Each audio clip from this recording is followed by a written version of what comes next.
Hello, students. Welcome to my YouTube channel. This is Dr. Pranali Mishra. Many students have been asking me कि Covid related कोई question expected है क्या NEET 21 में। तो देखते हैं, मतलब चांसेस हैं कि कभी एक क्वेश्चन आ सकता है। तो एक क्वेश्चन भी हम क्यों मिस करें, नहीं आ सकता, जैसे लास्ट टाइम नहीं आया था कोई बात नहीं, पर इन केस कभी आ गया तो हमें कुछ बेसिक चीज़ें पता होना चाहिए कोविड की, हम उस क्वेश्चन को भी सही कर पाएँ। सो जो टर्म कोरोना कोरोना वायरस में जो कोरोना का मतलब होता है दैट इज क्राउन। क्राउन क्यों बोला? क्योंकि जैसे क्राउन में ऐसा स्ट्रक्चर होता है, वैसे ही कोरोना वायरस के ऊपर ऐसे स्पाइक्स प्रेजेंट होते हैं, इसीलिए कोरोना मतलब क्राउन। जो स्पाइक प्रोटीन है जो वायरस के सरफेस पे होता है, उसकी क्राउन लाइक अपीयरेंस होती है, और ये क्राउन लाइक अपीयरेंस जो है वो किसके वजह से है? स्पाइक प्रोटीन के वजह से है। फर्स्ट थिंग ये इंपॉर्टेंट है। दूसरा, जेनेटिक मटेरियल क्या होता है कोरोना वायरस का? तो it is single stranded RNA virus. Single stranded RNA virus, ठीक है, ये इंपॉर्टेंट है। कौन से ग्रुप का वायरस है? ऑर्थोमिक्सो ग्रुप का वायरस है, ठीक है, ये चीज हमें याद रखनी है। कोविड वायरस ऐसा दिखता है, इसमें ये कैप्सिड है, ये एनवेलप है, और ये स्पाइक ग्लाइकोप्रोटीन है जिसके वजह से उसे कोरोना बोला। क्राउन लाइक स्ट्रक्चर है, जेनेटिक मटेरियल आरएनए है, single stranded RNA.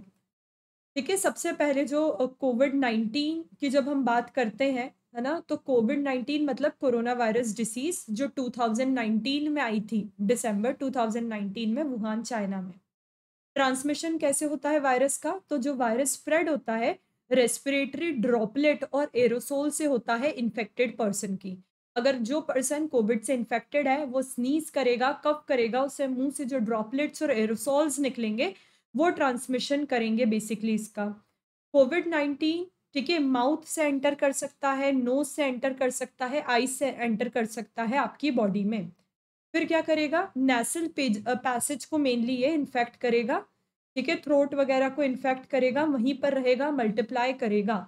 Incubation period Covid 19 का कितना होता है? इट इज 2 to 14 days, मतलब बॉडी में कब आया और सिम्टम कब प्रोड्यूस करे, इसके बीच का जो ड्यूरेशन होता है दैट इज इंक्यूबेशन पीरियड।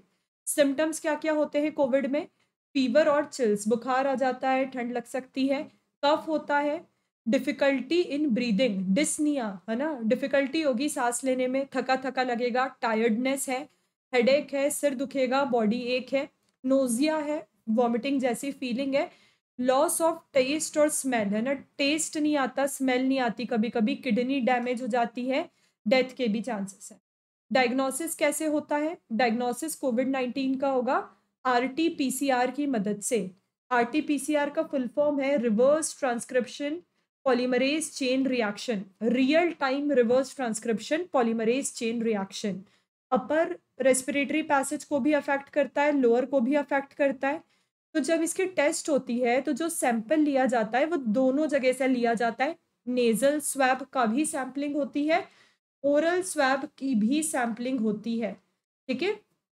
तो आरटी-पीसीआर करा जाता है। ट्रीटमेंट क्या है?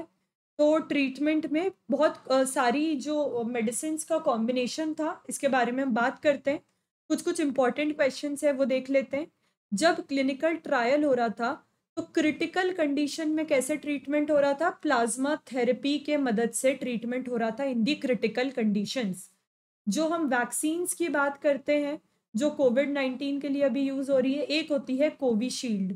किसने डेवलप करी थी? ऑक्सफोर्ड यूनिवर्सिटी ने करी थी, और इंडिया में सीरम इंस्टीट्यूट ऑफ इंडिया इसको क्या कर रहा है? अभी मैन्युफैक्चर कर रहा है। दूसरी वैक्सीन है कोवैक्सीन, जो इंडिया में भारत बायोटेक कर रही है। किसके कोलैबोरेशन में? Indian council of medical research, मतलब आईसीएमआर के साथ मिलकर, जो नेशनल इंस्टीट्यूट है हमारा वायरोलॉजी का। फिर जो स्पुतनिक 5 वैक्सीन है, it is developed in the Russia में हुई थी। कौन सा एंटीवायरल ड्रग यूज हो रहा है ट्रीटमेंट ऑफ कोविड में? It is remdesivir.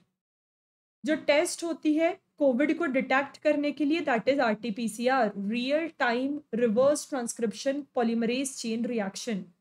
Sample collection कहाँ से होगा? Nasal swab and oral swab, ठीक है, म्यूकस मेम्ब्रेन पे अटैच रहता है वायरस वहाँ के। पेंडेमिक है, क्यों? क्योंकि पूरे ग्लोब पे स्प्रेड हुई है, इसीलिए it is pandemic.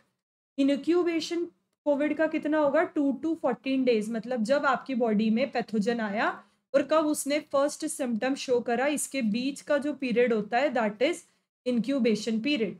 Genetic material Covid का क्या होगा, सिंगल स्टैंडर्ड आरएनए होगा, है ना, ये बहुत ज़्यादा इंपॉर्टेंट है। और स्पाइक ग्लाइकोप्रोटीन है, it is spike glycoprotein. SARS का फुल फॉर्म क्या है, severe acute respiratory syndrome. SARS virus, MERS virus भी बोलते हैं, मिडिल ईस्ट रेस्पिरेटरी सिंड्रोम। जो ऑक्सीजन के सिलेंडर आप लोग देखते हैं यूज हुए थे इसमें, तो इसकी जो ऑक्सीजन सिलेंडर की जो बॉडी है ये कौन से कलर की होती है, ब्लैक कलर की होती है। और ये जो शोल्डर है ऊपर इसका दैट इज वाइट शोल्डर। ठीक है, वैक्सीनेशन जो यूज होती है बेटा ह्यूमन हेल्थ एंड डिसीज से पूछा जा सकता है कि कौन सी टाइप ऑफ इम्यूनिटी प्रोवाइड करती है, तो आर्टिफिशियल इम्यूनिटी, क्योंकि आर्टिफिशियली आपको एंटीजेंस दिए गए वैक्सीन के। एक्टिव क्यों, क्योंकि आपने खुद ने एंटीबॉडी प्रोड्यूस करी है, तो it is type of artificial active immunity. कोविड-19 में क्या होता है, जो वैक्सीन यूज हो रही है वो वायरल स्पाइक प्रोटीन की बनी हुई है। ठीक है, it is a zoonotic disease, मतलब ऐसी डिसीज जो एनिमल और ह्यूमन के बीच में स्प्रेड होती है, दैट इज जूनोटिक। जू मतलब एनिमल, पेंडेमिक मतलब जो पूरे ग्लोब पे स्प्रेड हुई है। उसके बाद इसके सिम्टम्स क्या क्या है, व्हाट आर दी सिम्टम्स, अगर हम ध्यान से देखें तो जो सिम्टम्स होंगे ये होंगे, फीवर है, main cough, fatigue, loss of taste, smell, difficulty in breathing and tiredness, ये इसके सिम्टम्स रहेंगे। अगर आपको मैं बिल्कुल ब्रीफ में इसको बता दूं एक पेज पे, तो वर्ल्ड पेंडेमिक है, वायरस का नाम सार्स कोव 2, ट्रांसमिशन कैसे होगा, कफ से, ड्रॉपलेट से होगा, पर्सन टू पर्सन के बीच में, और shortness of breath, pneumonia like condition, cough and fever.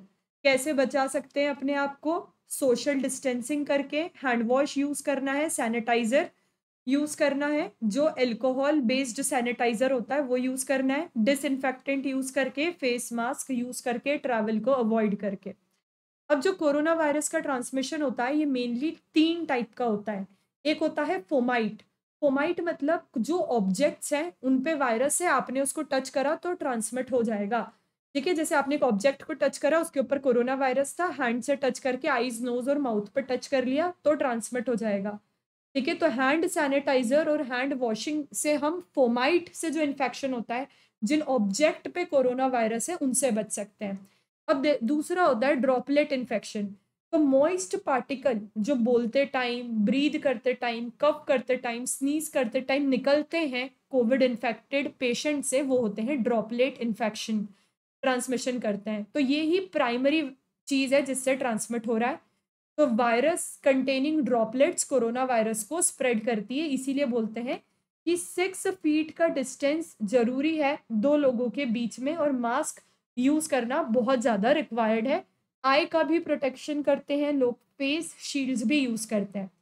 तीसरा टाइप का जो है वो है that is transmission aerosol. Droplet से भी जब छोटा पार्टिकल रहता है उसको एरोसोल बोलते हैं। तो एरोसोल और ज़्यादा टाइनी पार्टिकल है, जब एक्सहेल कर रहे हैं, शाउट कर रहे हैं, सिंग कर रहे हैं, स्पीकिंग व्हेन यू आर, मतलब तब निकलेगा। ये भी क्या करेगा जब इसको, है ना, एक्चुअल में क्या होता है कि ड्रॉपलेट थोड़ी सी भारी पार्टिकल है तो तुरंत क्या करती है, सेटल डाउन करती है। पर एरोसोल्स क्या होते हैं, ये लाइट वेट होते हैं, ड्रॉपलेट से छोटे होते हैं, तो काफी टाइम तक एयर में प्रेजेंट रहते हैं। तो ये ज्यादा चांस है इनसे इन्फेक्ट होने के, इसीलिए 6 फीट का डिस्टेंस रखना है। पुअरली वेंटिलेटेड, जहाँ वेंटिलेशन नहीं है ना, वहां पे नहीं रहना है, क्लोज स्पेसेस पे नहीं रहना है। तो ये 3 टाइप के ट्रांसमिशन हो गए। पीपीई किट यूज कर रहे थे जितने भी हमारे फ्रंटलाइन वर्कर्स थे।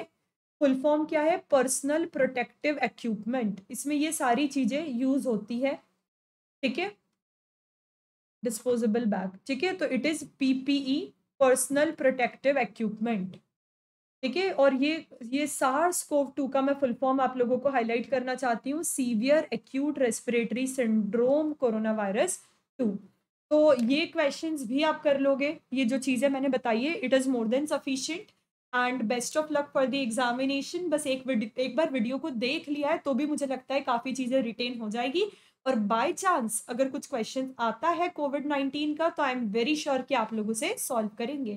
थैंक यू बेटा, and don't forget to subscribe the channel so that next videos जो भी बनती रहे, उसका आपको डेफ़िनेटली नोटिफ़िकेशन आ जाए। And this PPT is available on my Telegram channel, जो कि डिस्क्रिप्शन बॉक्स में मैंने लिंक पिन कर रखी। Thank you.